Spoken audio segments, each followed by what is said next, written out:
ನಮಸ್ತೆ ವೀಕ್ಷಕರೇ, ನನ್ನದೇ ಸ್ಟೈಲಲ್ಲಿ ಎಗ್ ಕುರ್ಮಾ ಮಾಡಿದ್ದೀನಿ. ನೀವು ಒಂದ್ಸಲ ಟ್ರೈ ಮಾಡಿ. ಚಪಾತಿಗೆ, ಅನ್ನಕ್ಕೆ, ದೋಸೆಗೆ ಎಲ್ಲದಕ್ಕೂ ತುಂಬ ಚೆನ್ನಾಗಿರುತ್ತೆ. ರೇಣುಕಾ ಅಮ್ಮನ ಅಡುಗೆ ಮನೆಗೆ ಸ್ವಾಗತ. ಈ ವಿಡಿಯೋ ದಯವಿಟ್ಟು ಕೊನೆವರೆಗೂ ನೋಡಿ. ನಿಮಗೆ ಈ ರೆಸಿಪಿ ಇಷ್ಟವಾದಲ್ಲಿ ಲೈಕ್ ಮಾಡಿ, ಶೇರ್ ಮಾಡಿ ಮತ್ತು ನಮ್ಮ ಚಾನಲ್ನ ಸಬ್ಸ್ಕ್ರೈಬ್ ಮಾಡ್ಕೊಳ್ಳಿ ಪ್ಲೀಸ್. ಮೊದಲಿಗೆ ಒಂದು 10 ಮೊಟ್ಟೆ, ಅದು ಮುಳುಗುವಷ್ಟು ನೀರು, ಒಂದು ಸ್ವಲ್ಪ ಉಪ್ಪು ಹಾಕೋಣ. ಉಪ್ಪು ಹಾಕಿದರೆ ಟೇಸ್ಟ್ ಚೆನ್ನಾಗಿರುತ್ತೆ ಅಂತ ನಾನು ಹಾಕ್ತಾಯಿದ್ದೀನಿ. ಹಾಕಿ ಒಂದು 10 ಲಿಡ್ ಮುಚ್ಚಿಬಿಟ್ಟು ಒಂದು 10-15 ನಿಮಿಷ ಬೇಯಿಸ್ಕೊಳ್ಳೋಣ. ಬೇಯಿಸಾದ್ಮೇಲೆ ಇದನ್ನು ತೆಗೆದುಬಿಟ್ಟು ನೀರು ಬೇರೆ ಮಾಡಿ ಸ್ವಲ್ಪ ತಣ್ಣ ನೀರು ಹಾಕೋಣ. ಹಾಕಿ ಅದು ಸಿಪ್ಪೆ ಬೇಗ ಬಿಡುತ್ತೆ ಅಂತ ಅಷ್ಟೇ. ಸಿಪ್ಪೆ ತಗೊಂಡು ಸೈಡಲ್ಲಿ ಇಕ್ಕೊಳ್ಳೋಣ. ಈಗ ಅದೇ ತವದಲ್ಲಿ 1 ಇಂಚು ಚಕ್ಕೆ, ಒಂದು 3 ಲವಂಗ, 1 ಏಲಕ್ಕಿ ಹಾಕ್ಕೊಂಡಿದ್ದೀನಿ. ಸ್ವಲ್ಪ ಎಣ್ಣೆ ಹಾಕ್ಕೊಂಡು ಅದು ಬಿಸಿ ಆದಮೇಲೆ ಈಗ ಈರುಳ್ಳಿ ಏನು ಕಟ್ ಮಾಡ್ಕೊಂಡಿದ್ದೀನಿ, ಈರುಳ್ಳಿನ ಹಾಕೋಣ. ಈರುಳ್ಳಿ ಒಂದು ದೊಡ್ಡ ಸೈಜ್ ಈರುಳ್ಳಿ ಹಾಕಿ ನಾನು ಫ್ರೈ ಮಾಡ್ತಾಯಿದ್ದೀನಿ. 8 ಜನಕ್ಕೆ ಅಷ್ಟು ಬೇಕು. 1 ಇಂಚು ಶುಂಠಿ ಹಾಕಿದ್ದೀನಿ. ಶುಂಠಿ ಒಂದು 6ರಿಂದ 7 ಗುಂಟೂರು ಮೆಣಸಿನ್ಕಾಯಿ, 3 ಹಸಿಮೆಣಸಿನ್ಕಾಯಿ, ಇದು ಟೇಸ್ಟಿಗೆ ಚೆನ್ನಾಗಿರುತ್ತೆ. ಆಮೇಲೆ ಒಂದು ದೊಡ್ಡ ಗಡ್ಡೆ ಬೆಳ್ಳುಳ್ಳಿ ಸಿಪ್ಪೆ ಬಿಡಿಸಿ ಇಟ್ಕೊಂಡಿದ್ದೀನಿ. ನಾನು 2 ಟೊಮೊಟೊ ಹಾಕ್ತಾಯಿದ್ದೀನಿ. ನಿಮಗೆ ಹುಳಿ ಕಡಿಮೆ ಬೇಕು ಅಂತಂದರೆ 1 ಹಾಕೋಬೋದು. ನಾನು ಇಲ್ಲಿ ಗ್ರೇವಿ ಜಾಸ್ತಿ ಬೇಕು ಅಂತ ಹಾಕ್ತಾಯಿದ್ದೀನಿ. 1 ಸ್ಪೂನ್ ಅರಿಶಿನ ಹಾಕಿ ಬಿಸಿ ಮಾಡ್ಕೊಳ್ಳಿ. 2 ಸ್ಪೂನ್ ಧನಿಯಾ ಹಾಕ್ತಾಯಿದ್ದೀನಿ. ಈಗ ಅದು ಬಿಸಿ ಕೈ ಆಡ್ತಾನೆ ಇರಬೇಕು. ಸ್ವಲ್ಪ ಕೊತ್ತಂಬರಿ, ಒಂದು 2 ಎಲೆ ಪುದೀನ ಹಾಕಿದ್ದೀನಿ, ಟೇಸ್ಟ್ ಚೆನ್ನಾಗಿರುತ್ತೆ ಅಂತ. ಅದನ್ನ ಆರಕ್ಕೆ ಒಂದು ತಟ್ಟೆಗೆ ತೆಗೆದಿಕ್ಕೊಳ್ಳೋಣ. ಈಗ ತಟ್ಟೆಗೆ ತೆಗೆದಿಕ್ಕೊಂಡು ಅದನ್ನ ಆರಬೇಕು.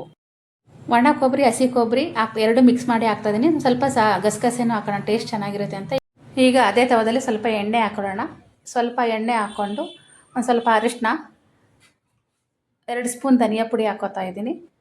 ಗರಂ ಮಸಾಲ 3/4 ಸ್ಪೂನು, 1 ಸ್ಪೂನು ಬ್ಯಾಡಿಗೆ ಮೆಣಸಿನ ಪುಡಿ ಹಾಕಿದ್ದೀನಿ, ಕಲರ್ ಚೆನ್ನಾಗಿ ಬರುತ್ತೆ ಅಂತ. ಈಗ ಬೇಯಿಸಿಟ್ಟಿರೋ ಮೊಟ್ಟೆಗೆ ತೂತು ಮಾಡಿ ಹಾಕ್ತಾಯಿದ್ದೀನಿ ಅದೇ ಮಸಾಲೆಗೆ. ಯಾಕೆ ಅಂದರೆ ಮಸಾಲೆ ಎಲ್ಲ ಚೆನ್ನಾಗಿ ಇಟ್ಕೊಳ್ಳಿ ಅಂತ ಅಷ್ಟೇ. ಚೆನ್ನಾಗಿ ಫ್ರೈ ಮಾಡೋಣ. ಅದನ್ನು ಒಂದು 10 ನಿಮಿಷ ಚೆನ್ನಾಗಿ ಕೈ ಆಡಿಸ್ತಾನೆ ಇರಬೇಕು, ಯಾಕಂದರೆ ಉಪ್ಪು ಖಾರ ಎಲ್ಲ ಇಟ್ಕೋಬೇಕಲ್ಲ, ಅದಕ್ಕೆ. ಈಗ ಲಿಡ್ ಮುಚ್ಚಿಬಿಟ್ಟು ಅದನ್ನು ಸೈಡ್ ಇಟ್ಕೊಳ್ಳೋಣ. ಒಂದು ಬಾಣಲಿ ಇಟ್ಕೊಂಡು ಸ್ವಲ್ಪ ಎಣ್ಣೆ ಹಾಕೊಳ್ಳೋಣ. ನಾನು ಸಣ್ಣ ಕಟ್ ಮಾಡ್ಕೊಂಡಿದ್ದೀನಿ ಮೆಂತ್ಯ ಸೊಪ್ಪು. ಅದು ಚೆನ್ನಾಗಿ ಫ್ರೈ ಆಗಬೇಕು.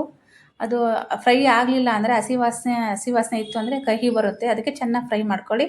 ಈಗೇನು ಆರ್ಸೋಕ್ಕಿಟ್ಟಿದ್ರು ಆ ಮಸಾಲೆನ ರುಬ್ಕೊಳ್ಳೋಣ. ಈಗ ಚೆನ್ನಾಗಿ ಸಣ್ಣಕ್ಕಿರಬೇಕು ಮಸಾಲೆ ಮಾತ್ರ. ಆಮೇಲೆ ಈರುಳ್ಳಿನ ಸ್ಲೈಸ್ ಮಾಡಿ ಹಾಕೋಣ. ಚೆನ್ನಾಗಿರುತ್ತೆ ಅದೊಂಥರ ತಿನ್ನೋಕ್ಕೆ. ಅದು ಕಂದು ಬಣ್ಣವರೆಗೂ ಬರೋ ತನಕ ಹುರ್ಕೋಬೇಕು ನಾವು ಚೆನ್ನಾಗಿ. ಆಮೇಲೆ ರುಬ್ಬಿರೋಂಥ ಮಸಾಲೆನ ಅದಕ್ಕೆ ಹಾಕೋಣ. ಫಸ್ಟ್ ಖಾರದ ಪುಡಿ ಏನಕ್ಕೆ ಹಾಕ್ತೀನಿ, ಕಲರ್ ಚೆನ್ನಾಗಿ ಬರಲಿ ಅಂತ. ಇದು ಬ್ಯಾಡಿಗೆ ಮೆಣಸಿನ ಪುಡಿ. ಈಗ ಮಸಾಲೆ ಹಾಕ್ತಾಯಿದ್ದೀನಿ. ಹಾಕಿ ಚೆನ್ನಾಗಿ ಫ್ರೈ ಮಾಡಬೇಕು ಒಂದು 5-10 ನಿಮಿಷ ಮಸಾಲೆನ. ಯಾಕಂದರೆ ಸ್ವಲ್ಪ ವಾಸನೆ ಹುರಿದಿದ್ದೀನಿ, ಹಸಿ ವಾಸನೆ ಇರೋದಿಲ್ಲ. ಸ್ವಲ್ಪ ಉಪ್ಪು ಹಾಕಿ ನಮ್ಗೆ ಎಷ್ಟು ಬೇಕೋ ಅಷ್ಟು ನೀರು ಹಾಕ್ಕೊಂಡು ಸ್ವಲ್ಪ ಕೈ ಆಡೋಣ. ನಾನು ಮೊಸರು ಹಾಕ್ಕೋತಾ ಇದ್ದೀನಿ ಟೇಸ್ಟಿಗೆ. ನಿಮ್ಗೆ ಅಷ್ಟು ಮೊಸರು ಜಾಸ್ತಿ ಆಯ್ತಂದರೆ ನೀವು ಸ್ಕಿಪ್ ಮಾಡ್ಕೋಬೋದು. ಟೇಸ್ಟ್ ಚೆನ್ನಾಗಿರುತ್ತೆ. ಹಾಕಬೇಕು ಸ್ವಲ್ಪನಾದರೂ ಹಾಕಿ, ಚೆನ್ನಾಗಿರುತ್ತೆ ನೋಡಿ. ಈಗ ಕುದೀತಾ ಐತೆ. ಈಗ ಫ್ರೈ ಮಾಡಿರೋಂಥ ಮೊಟ್ಟೆನ ಇದಕ್ಕೆ ಹಾಕೋಣ. ಚೆನ್ನಾಗಿ ಒಂದು ಮೊಟ್ಟೆ ಹಾಕ್ಬಿಟ್ಟು 10 ನಿಮಿಷ ಚೆನ್ನಾಗಿ ಕುದಿಸ್ಬೇಕು. ಯಾಕಂದರೆ ಮಸಾಲೆ ಅಂಶನೂ ಇದ್ರೊಳಗೆಲ್ಲ ಇಳ್ಕೊಂಡ್ರೆ ಚೆನ್ನಾಗಿರುತ್ತೆ ಟೇಸ್ಟು. 10 ನಿಮಿಷ ಚೆನ್ನಾಗಿ ಕುದಿಸ್ಬೇಕು ಅದನ್ನು ಲಿಡ್ ಮುಚ್ಚಿಬಿಟ್ಟು. ಈಗ ನಿಮಗೆ ಮೊಟ್ಟೆ ಬೇಡ ಅಂದರೆ ಇದೇ ಮೆಥಡಲ್ಲೇ ಹಾಲು ಹಾಕಿ ಇದೇ ಥರ ಸೇಮ್ ಕುರ್ಮಾ ಮಾಡ್ಕೋಬೋದು. ಟೇಸ್ಟ್ ಚೆನ್ನಾಗಿರುತ್ತೆ. ಚಪಾತಿಗೆ, ದೋಸೆಗೆ, ಅದನ್ನು ಎಲ್ಲದಕ್ಕೂ ಬೇಕಾದರೆ ನಾವು ಯೂಸ್ ಮಾಡ್ಕೋಬೋದು.